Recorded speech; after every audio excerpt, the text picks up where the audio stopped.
High, আমি স্নেহা। আমার ভিডিওগুলি ভালো লেগে থাকলে অবশ্যই চ্যানেলটিকে সাবস্ক্রাইব করে বেল আইকন অল প্রেস করে আমার পাশে থাকুন। এই পুচকেটি হচ্ছে আমার একটা পাশের বাড়ির ভাই। সারাক্ষণ আমার কাছে থাকে, তাকে বাড়িতে রেখে এখন যাচ্ছি ডায়মন্ড। চলে এসেছি একটি কেক কিনতে। এই ভিডিওটির মাঝে আমার কেনা কেকটি ছিল না। কেক নিয়ে এখন গাড়িতে উঠে পড়েছি। জন্মদিনটি ছিল আমার বৌদির। রাত 12টির সময় সেলিব্রেশন হয়েছে। বৌদি জানতো না যে 12টার সময় সেলিব্রেশন হবে, সারপ্রাইজ হয়ে গিয়েছে।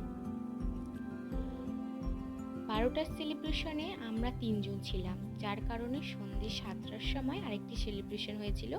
সেখানে মা, ভাই, ভাইয়ের বউ, বোন, আমি, দাদা বৌদি তো ছিলই। এখানে একটু স্প্রে মারা হচ্ছিল আর কি। তো সকলে খুবই মজা করেছি। লাস্ট কয়েকটি ফটো অ্যাড করলাম। ভালো লাগলে ভিডিওগুলি অবশ্যই পাশে থাকবেন, একটি লাইক করবেন। বাই।